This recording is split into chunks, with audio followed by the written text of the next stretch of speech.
We meet again at last. The circle is now complete. What's the world coming to? Well, you got a problem with what I did, Anthony? Oh, no. Hey, no. Fucking rat anyways. Whole family's all rats. Would have grew up to be a rat. Stupid bastard. I can't fucking believe it. Gee, I'm real sorry your mom blew up, Ricky.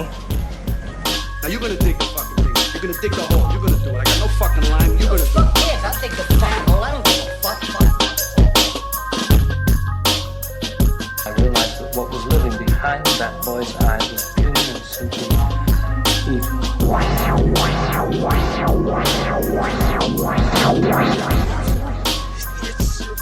Jesus Christ. Mister, you okay in there? Put some Disney costumes around here someplace. Have you any idea what the cost of your actions is? What their effect might be? Or are you to give them hope?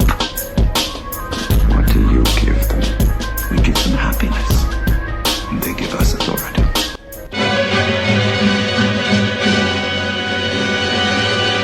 Groovy. What's going on, everybody? It's Logan Myerz and Henry Hill here, and we are about to go into episode 41 of the Cinephellas Podcast. Logan, what's going on, dude? Hey, what's going on, my friend? How you been? I'm doing great, and this past week was amazing for movie and TV news, dude. It was like Christmas. I know. So like many Christmas. things came out.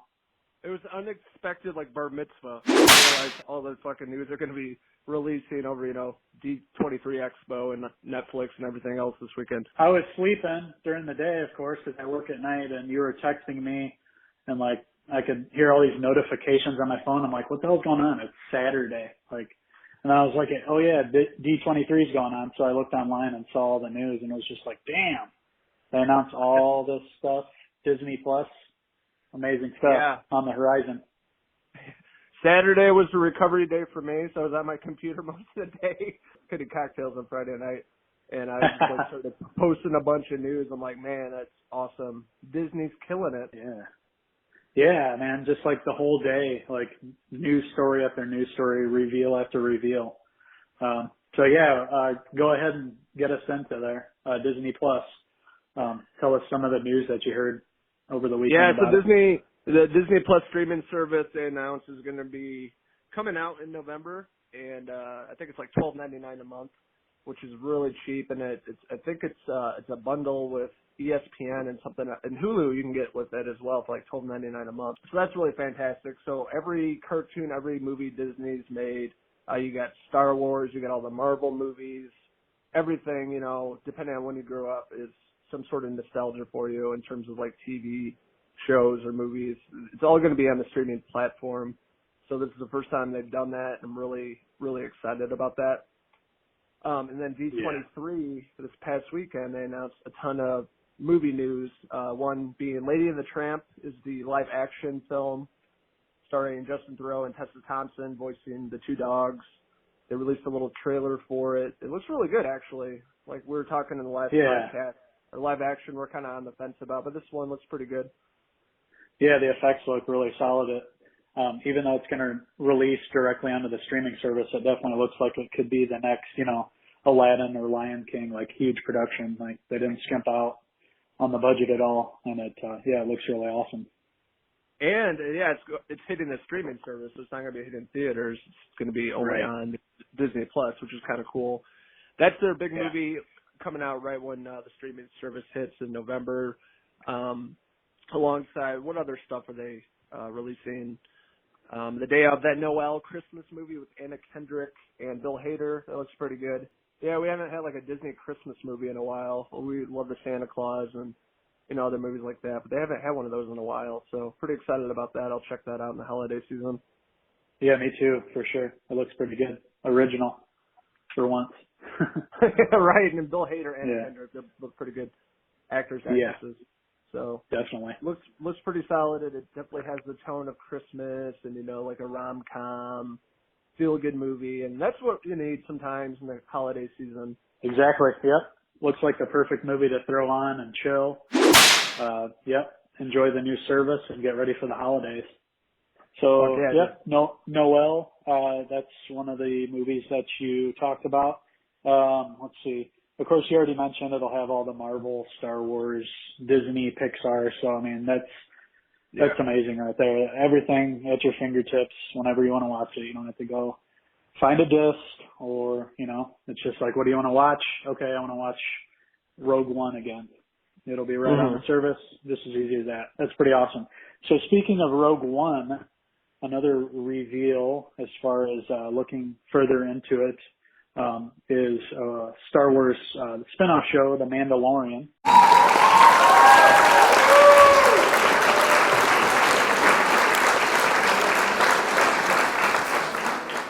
Oh, yeah. Yeah, we saw that sweet new trailer that showed a lot of action from the show, and it looks really awesome. It looks like there's some familiar faces, too. I noticed Giancarlo Esposito, of course, he played Gus in Breaking Bad. Yeah, what did you like about that trailer? It reminded me of the tone of Rogue One, like more, Yeah, like exactly. Yeah. That's exactly what I was thinking. It's very dark, like the whole color scheme of the first trailer. It's like darker colors. It has like a darker tone to it. It's more gritty. It's more raw. And honestly, I'm really excited about this more than the new Star Wars movie. I mean, just the little trailer that we got from the D23 Expo, the Mandalorian, like the bounty hunter, just a lot of characters that we've seen before, and a lot of new ones too that I'm not familiar with. The cast looks phenomenal, and it looks like it's full of action, and it's going to have a good story, and everything that we need from Star Wars.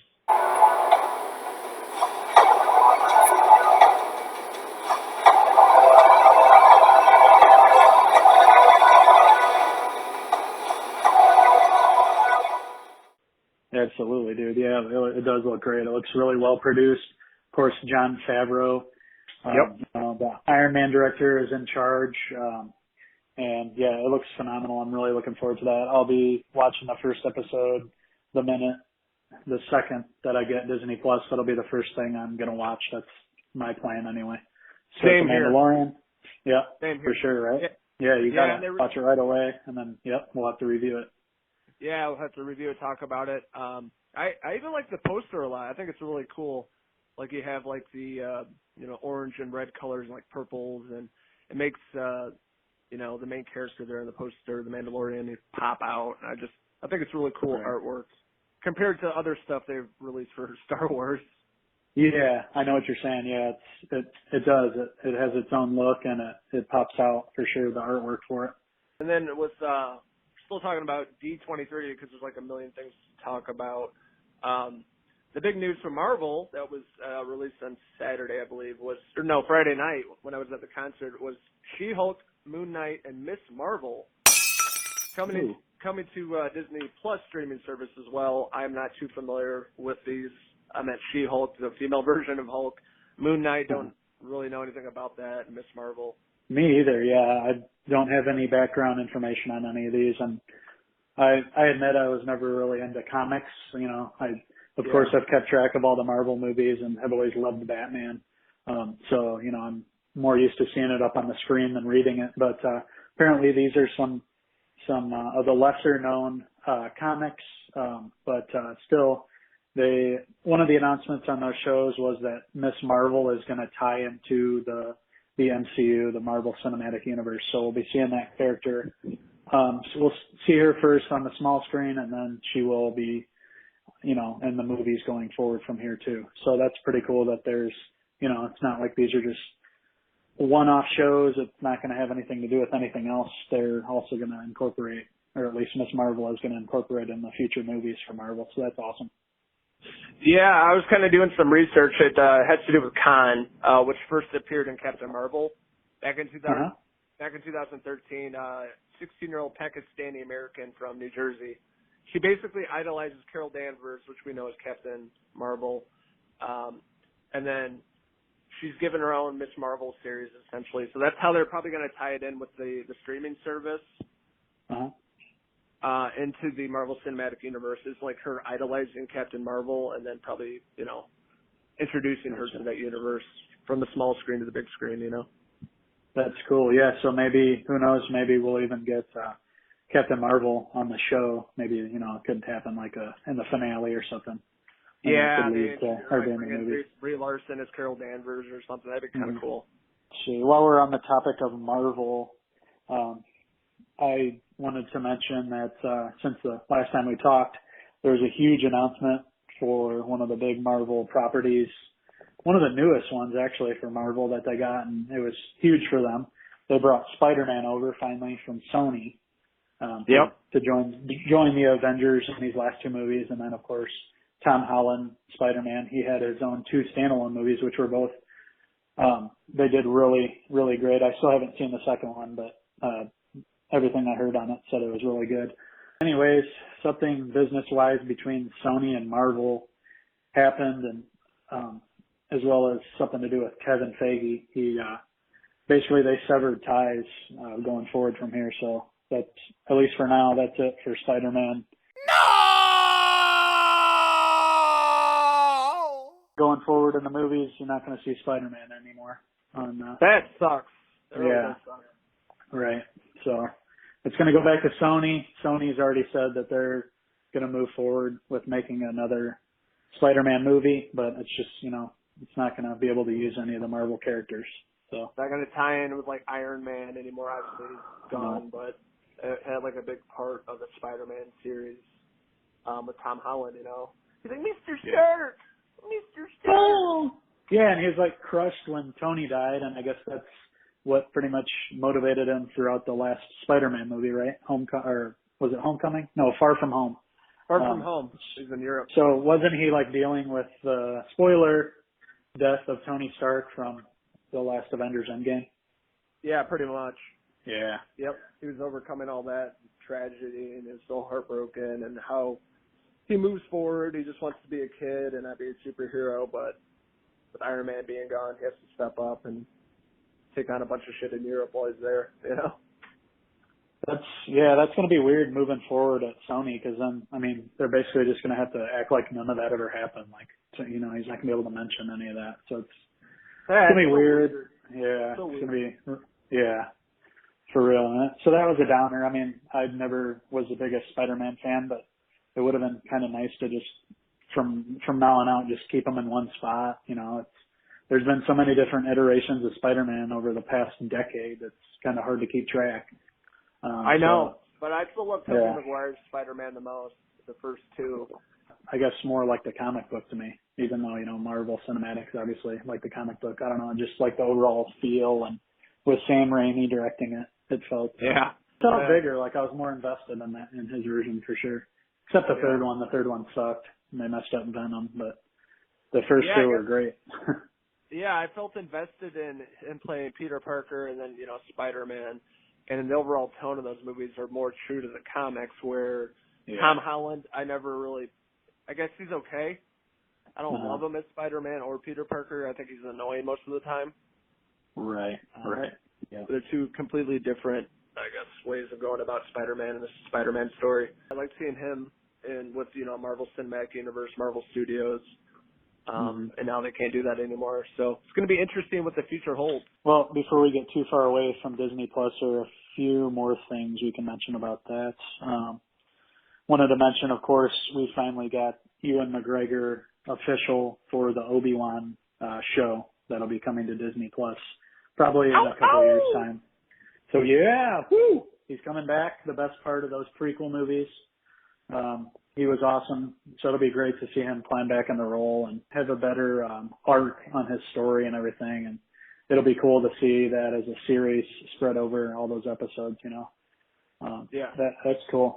Dig that news. He's one of my favorite actors. Can't wait to see him in Dr. Sleep coming up. Of course, I know. legendary Train Spotting, you know. I know. He's been in so many solid films, so I'm really looking forward to seeing him back. He's been acting consistently for like 25 years. Like he's always in something, and he's just a good actor. He seems like really down to earth and cool. Seeing him reprise this role as Obi-Wan, like you were saying, the best part of the prequel movies, which pretty much sucked all the way around. But he was really great in that, so him returning to that role is fantastic news. Yeah, the next thing that really, segue, because been talking about Star Wars. They released the new Rise of Skywalker poster. They debuted that at D23 Expo, and then yesterday they released a new trailer for Star Wars: The Rise of Skywalker that comes out on December 20th. The poster's the final chapter in the Skywalker legacy.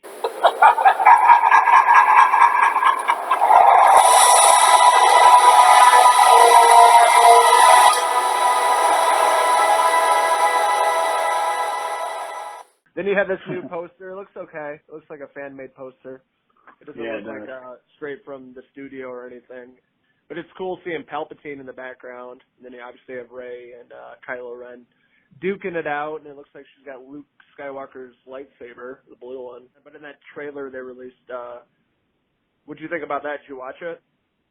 Yeah, so the trailer that they released for it wasn't really a trailer just for that. It kind of summed up the whole Skywalker saga from the beginning. Yep. So it started out with New Hope, and then Empire Strikes Back, Return of the Jedi. And then it went over to the new films, and then at the end it gave us about, 10, 15 seconds worth of new footage. So probably the coolest thing from the trailer, and who knows how it's going to play out in the movie, was seeing, it looked like a dark side Rey. She had the double-sided Darth Maul lightsaber, and she looked real evil. She had the big cape on. So it looks like at some point in the Rise of Skywalker, she's going to either go to the dark side, or it's going to be like maybe like a dark flashback from when she's like training to be a Jedi or something maybe. That's probably the most interesting aspect of the, 15 seconds we get out of the new film. It's really cool seeing her, go to the dark side, what exactly happens, why, and where do they go from there. So it's going to be an interesting final chapter in the Skywalker saga. A lot of unknowns. Just from the little glimpse we got, it looks, from the production standpoint, it looks beautiful. They're like fighting in the ocean. There's some really cool scenes, a few really good scenes that are like really dark. So it looks promising, but I'm still more excited about The Mandalorian. Yeah, I'd have to say the same, but I have a feeling that this finale is going to exceed expectations, especially with Last Jedi being so divisive and underwhelming.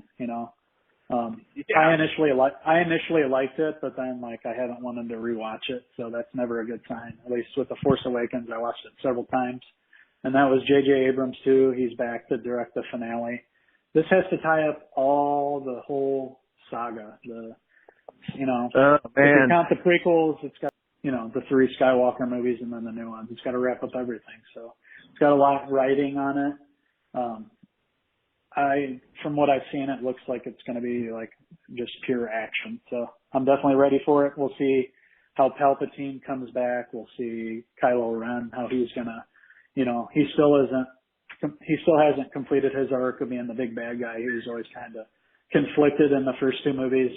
In this one, he'll have the Knights of Ren with him, and he'll be kind of more like Darth Vader baddie, he's here to kill these people, and so definitely looking forward to that. Solid, they got to wrap everything up, which makes me a little worried how they're going to wrap everything up. I think there's going to be people that love it or hate it. There's not going to be any in between kind of thing.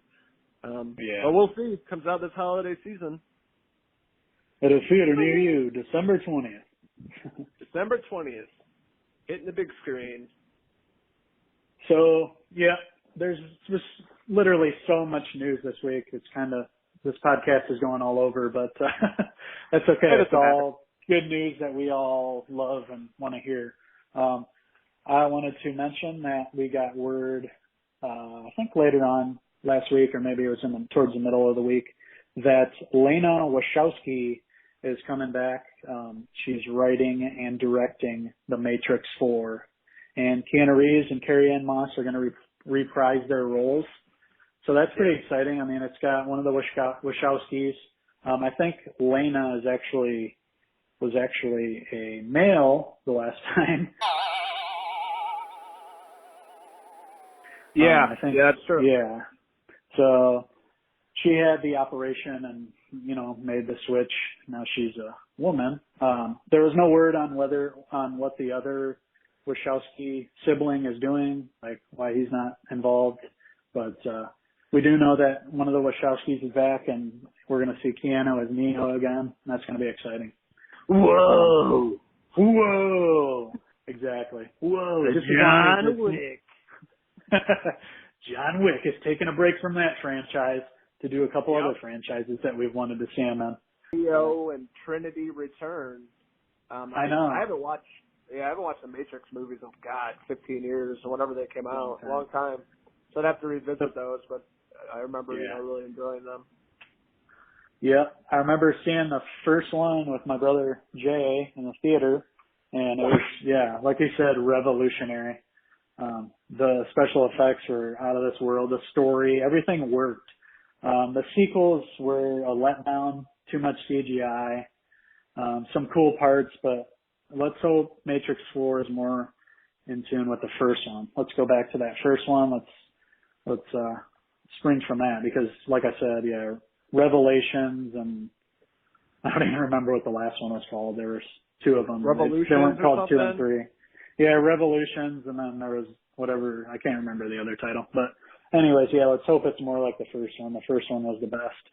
But it'll be cool to see that, especially with technology advancing since those movies. And, back when they did that film, that was all revolutionary. Let's see if they can come up with some more revolutionary camera tricks and effects for the new one. And let's hope, I want to see Lawrence Fishburne back too. Let's bring back Morpheus. Maybe let's introduce, they were talking about before introducing Michael B. Jordan and maybe doing a movie with him. So, maybe if they have to go back in time or something, then he can play young Morpheus in this, and then he can have his own movie if it works. I don't know. But that's just a thought. Might be looking forward to that. So. Yeah, I was looking it up. It's The Matrix Reloaded, and The Matrix Revolutions. Okay, that's right. Reloaded and Revolutions. All right. Yeah, and obviously, like most franchises, the original movie is the best, and obviously, that's my favorite one. And if they return kind of that tone and feel of the first one, I'd be really happy. And maybe old Hugo Weaving will stop by. Yeah, I was gonna say they gotta bring back Mr. or what was his name? Mr. Anderson. Yeah, and then I remember in the second and third movie, they just made 1 million of them. They had him fight Neo, and it looked like straight up video game. I remember that. Yeah. Copy and pasted them. They're using the first Adobe Photoshop back then and After Effects. Yeah, they did their best, but so Matrix 4, we'll see, but that's kind of cool. We'll see Keanu back in that role. That's the best thing. And speaking of old Keanu Reeves, we had word this week, a couple days ago, that Bill and Ted 3 is in the can, boys. It's all filmed. Now is the time for post-production, and we'll be seeing that baby next summer, I believe.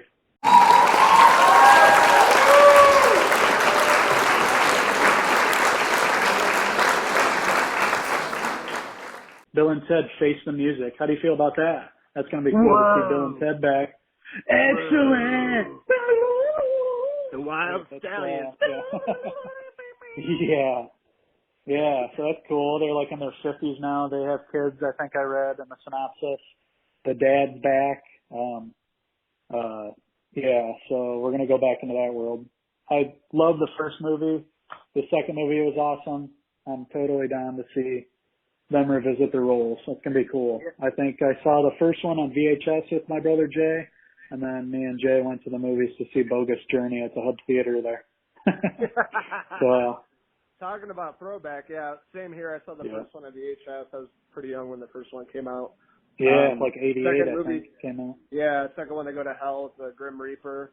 I saw that in theaters with my dad. I don't remember where, probably around there somewhere. And, I loved it. I liked the first one a lot better, but the second one's really enjoyable. So it's going to be pretty interesting to see what they do with these characters how many years later.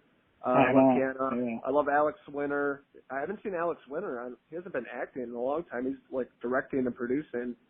So seeing him on screen again is going to be cool. They're older now.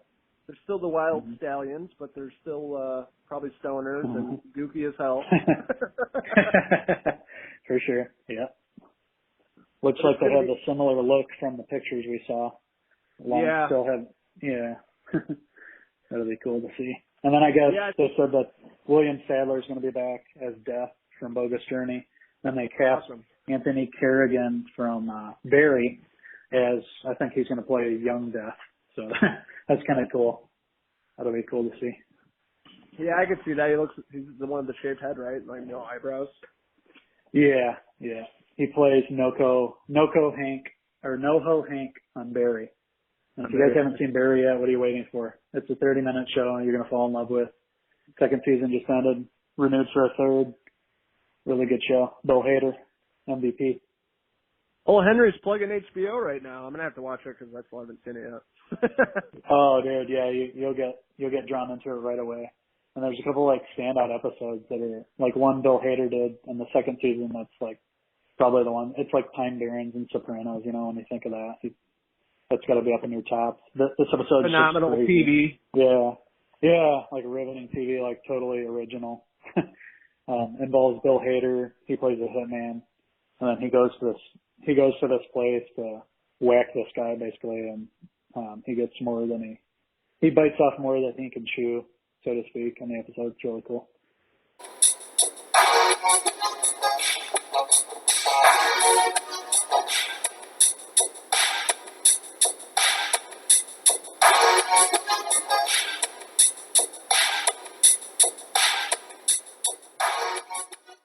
Kind of going back here for the D23 Expo, they released a few new posters and some news about the upcoming Pixar movie called Onward that comes out on my birthday in 2020. I will be 35. Holy shit, my 35th birthday. I'm going to a Pixar movie. My life really has gone downhill. So that comes out, my birthday, 2020, March 6th. That's cool. They released a picture of the new Cruella de Vil that's coming out from Disney in 2020, December 23rd. It's a picture of Emma Stone as Cruella de Vil. She looks like a she looks alternative cool. She 80s looks singer, punk rock singer or something. It doesn't right. look like Cruella de Vil, but it's kind of cool. Different take. Yeah, it's like it looks like when she was younger, maybe. I don't know. The only thing I can remember is like Glenn Close playing Cruella de Vil, so that's pretty cool. Which she did an excellent job. She was like the perfect actress. Yeah. Looks exactly like her. her. When I think of Glenn Close, I think of that and Fatal Attraction. Those two. Yeah. I always got her and Meryl Streep mixed up because they kind of look alike and they're the same age. Yeah. That's a common thing. Glenn Close and Meryl Streep. Also in the Cruella picture was Paul Walter Hauser, who we remember from Kingdom. He played like the big fat like guy that was always doing stupid stuff. He's like blowing up. He got cast in some other things too recently.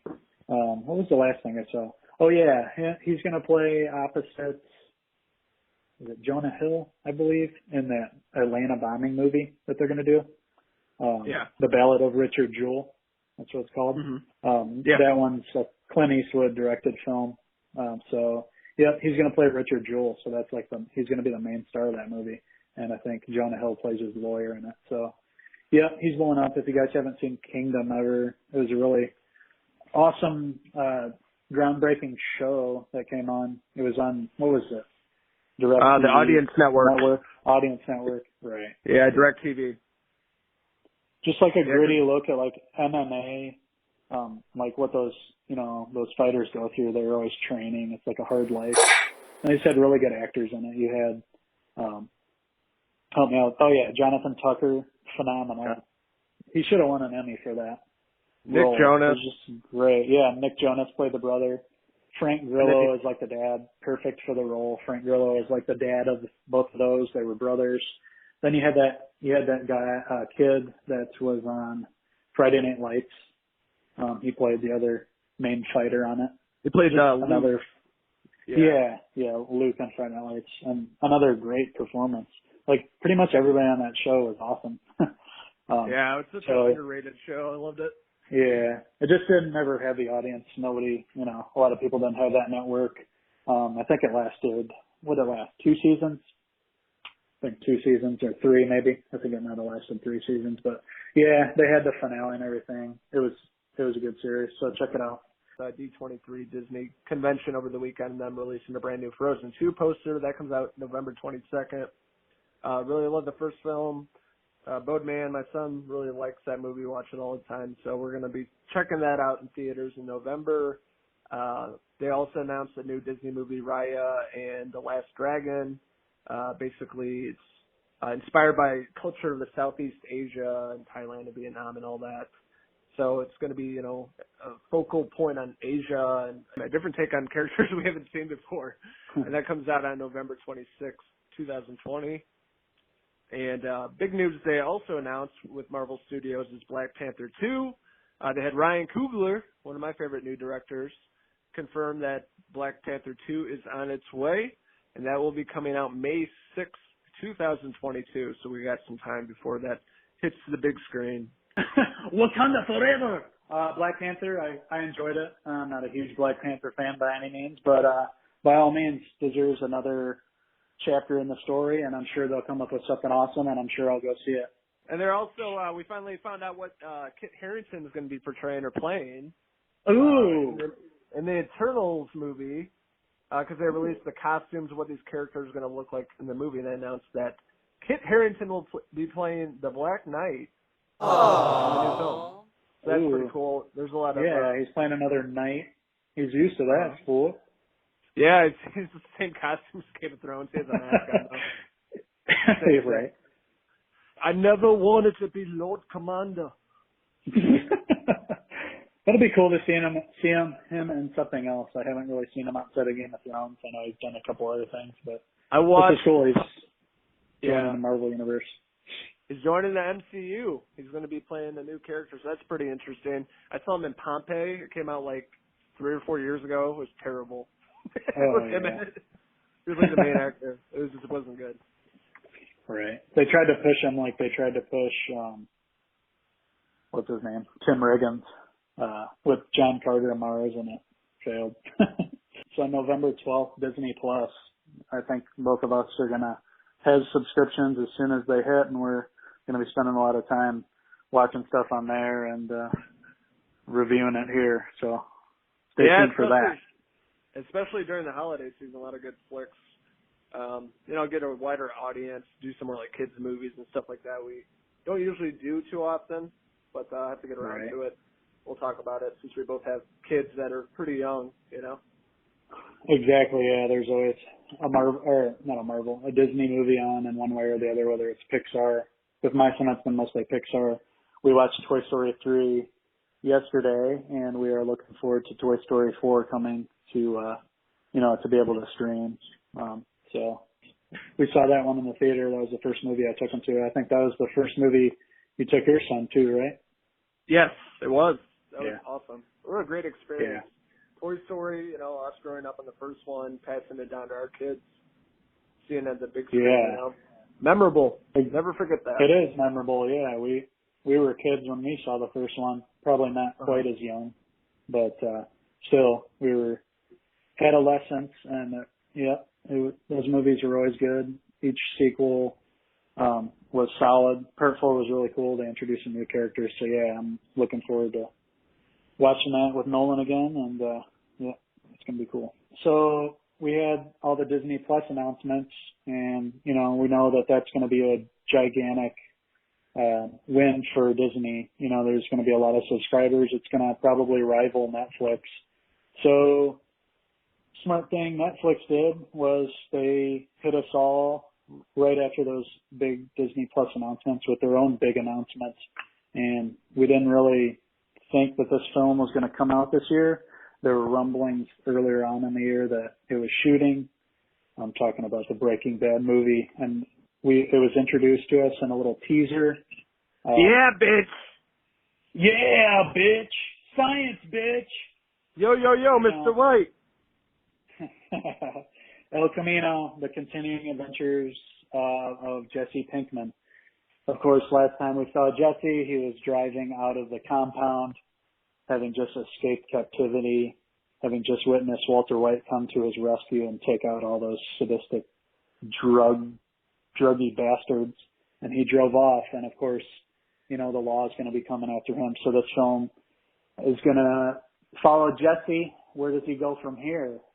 It's going to be really interesting. The teaser showed us, it was sort of a shot that panned in on the FBI or police headquarters there.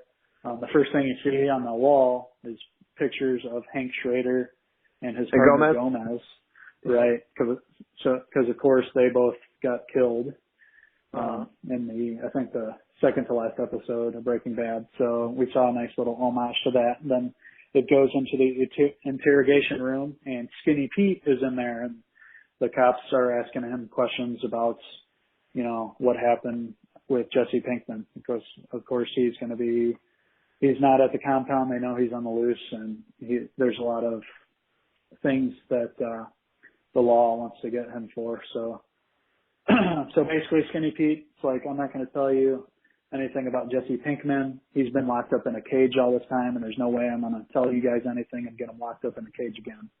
And then the little teaser ended. We saw the title El Camino. It's going to be streaming in a couple months' time. We don't even have to wait till next year. They're going to drop it on us in a mere few weeks here, really. I mean, it's already almost September, and all we have to wait until is October 11th, and it'll be available to stream on Netflix. What a time to be fucking alive. We got that in the Irishman. Man, so awesome. That was so surprising over the weekend. I know. Disney news, and then Netflix was like, hold my beer. Exactly. Drops that shit, and I was like, they were like, out. Hold my mess. Yeah. Hold my crystal. Yeah. Yeah, so awesome, dude. And we're going to get it right away. They did an awesome job. Of course, Vince Gilligan is known, the creator of the show, is known to keep everything super secret. He's not letting anything slip out. He runs a tight ship. This was all filmed months back. We saw, like you mentioned in your trailer reaction, we saw some pictures. We knew Aaron Paul was teasing out that he was in New Mexico. We didn't know for sure that they filmed it, though. We never saw anything for sure filming, right? We saw some pictures of some cars, and I think we saw like the old strip mall where Saul Goodman's place was from the show. As far as a set pick. But yeah, we saw nothing official, so nobody knew that this was for sure happening. And then a couple weeks ago, Bob Odenkirk was somewhere, and he's being interviewed about Better Call Saul, which is filming right now. I think it's about to wrap up. That'll begin again next year on AMC. But they asked him about the movie, and he basically said, "What? I thought you guys already knew that." Yeah, they filmed that. That's the thing.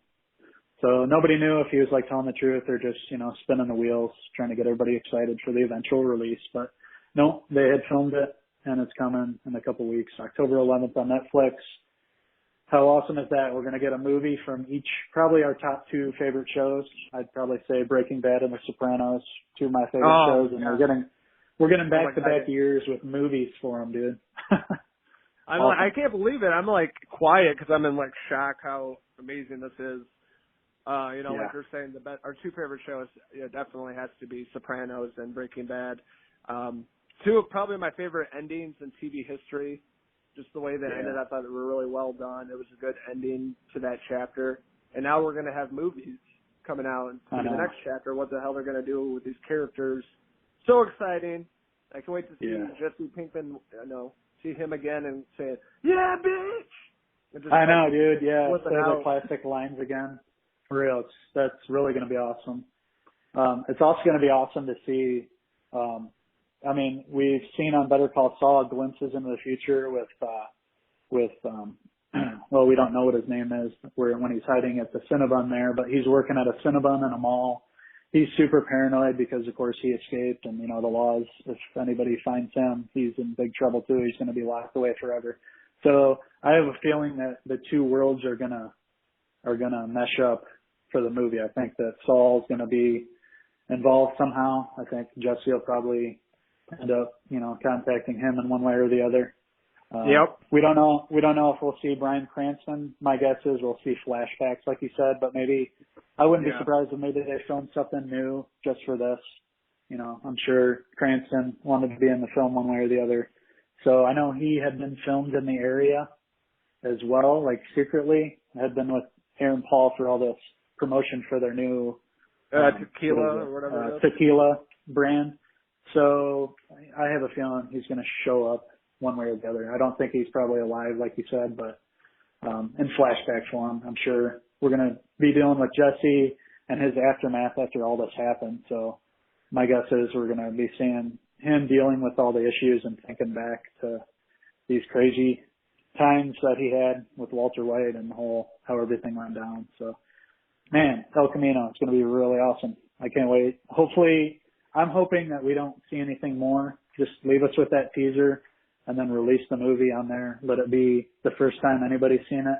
I don't want to see anything more. Like, I want to experience it that day and for the first time.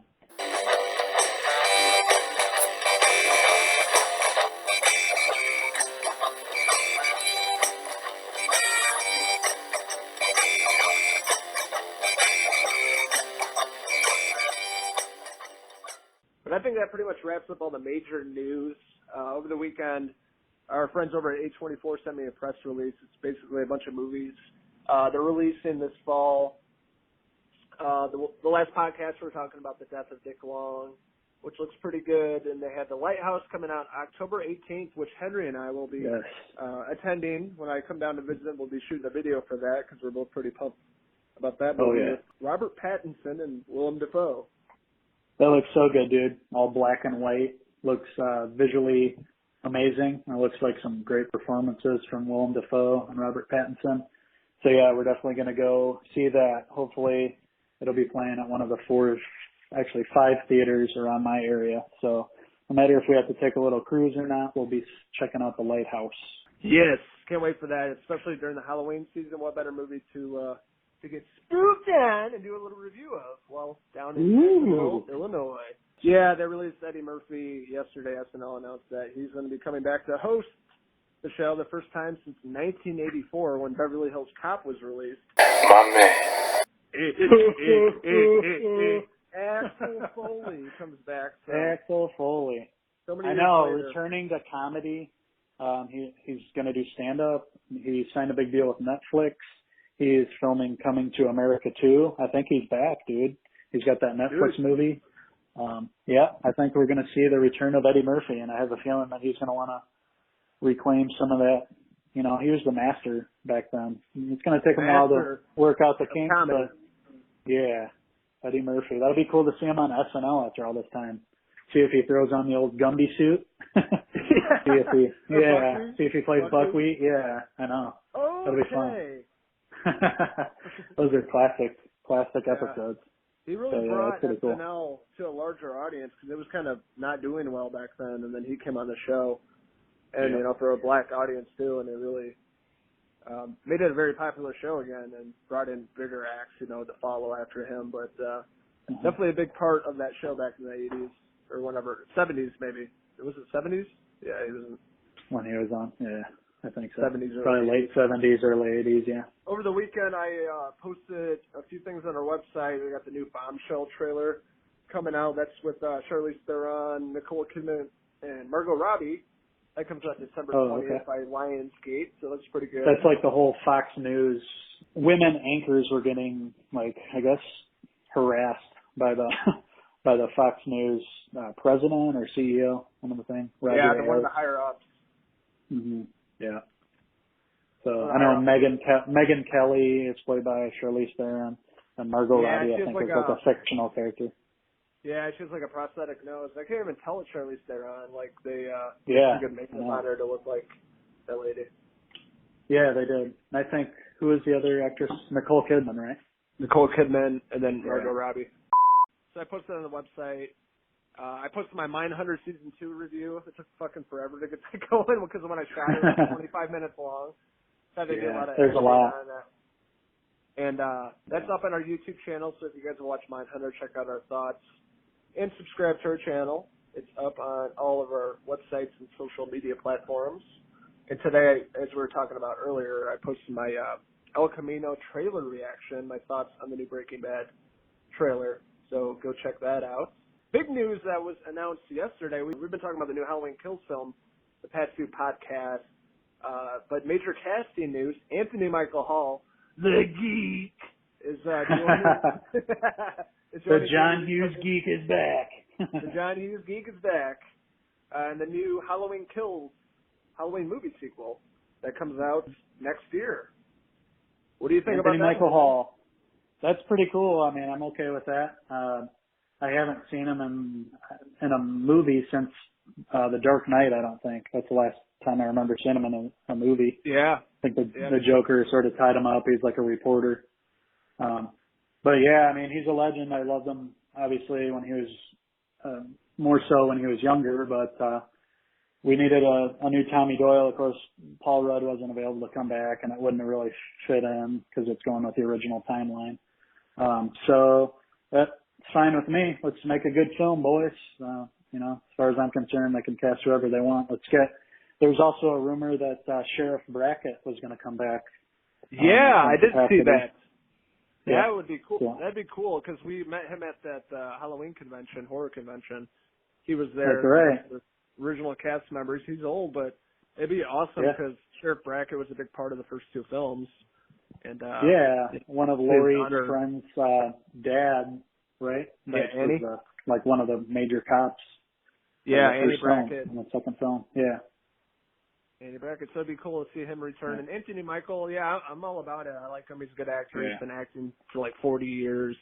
My only issue is, that it was Brian Andrews playing the original Tommy Doyle in the 1978 film. I don't think he really looks like him, but that's just, it's 40 years later. He could have aged, looked different anyways. But that was my only complaint about the casting of Anthony Michael Hall. Besides that, I'm on board with that. I saw some similar sentiments online from people talking about that, like, why didn't you get the original kid back? But from what I've read, he isn't doing any acting anymore. So if they're not, why not hire somebody that is going to do a good job? And I'm sure Anthony Michael Hall will do a good job on back as Tommy Doyle on Halloween Kills, and we'll see if this role keeps going on to the final film, Halloween Ends, or not. Also with Halloween Kills and Halloween Ends, there was some news that sort of slipped under the radar because we kind of figured it was going to be true, but John Carpenter is indeed returning with his son Cody to score Halloween Kills and Halloween Ends. So we'll have some more original Halloween music from the master of horror for these new films. He's on board. He's gonna see this trilogy through with David Gordon Green and Danny McBride, and I'm pretty stoked for that because some of the music in the last one most of the music was great. The score was good. As always, he's a classic musician, and I can't wait to see what he comes up with for the new films. Yeah, I'm really excited about that because the best part of the John Carpenter films was, one of the best parts was the score, and one of the best parts of the first Halloween film they did was the music. It really had that creepy tone to it, the use of synthesizers. I loved it. I got it on vinyl. That's how much I loved the score. Yeah, and him on board for the next two films, Halloween Kills and Halloween Ends. I'm absolutely all about that. We love Uncle John and Aunt Sandy, and huge fans of them. Earlier, we were talking about El Camino coming on Netflix, and you had mentioned that we have a big couple months on Netflix. And you spoke of The Irishman. Well, there's some breaking news on The Irishman. It's going to get a limited theatrical run starting November 1st, and that'll make it eligible for all the awards. So come awards time, it'll be eligible for those. And then it is going to hit Netflix. Streaming, world premiere, Netflix anyway, November 27th. So that's the date it's coming out. It's final. November 27th, The Irishman finally released. Holy shit! Holy shit! You fucking got the news of it, huh? I know, dude. The return of De Niro, Pesci together, another Scorsese film. It's gonna be Harvey awesome. Keitel, Al Pacino, or is Al Pacino in that? Yeah. Yeah. He's playing Jimmy Hoffa. Yeah, that's right. Al Pacino. You have the whole fucking crew together. This is gonna be. I know. And plus the aging technology too. They make them look younger. I'm really interested in that. I'm going in with really high hopes and, thinking it's going to be amazing. So hopefully they don't disappoint. They bring another masterpiece If anybody can do it, it's Scorsese. Especially when he's making a picture. When he's making a new picture, boys, and let me tell you. In the next few months, it's going to be wild and crazy. You're going to be recording a lot of reviews. It's going to be just insane. It's going to be hard to keep on top of things. But we'll do our best. So that concludes episode 41 of the Cinephellas Podcast. This is Logan Myerz and Henry Hill signing out from Cinephellas Studios. Until next time. We sure love you, boys. That was a lot of news we covered. Hope you guys enjoyed it. Stay tuned for next week. Next week, episode 42. Cheers! Cheers, boys. Love you, boys.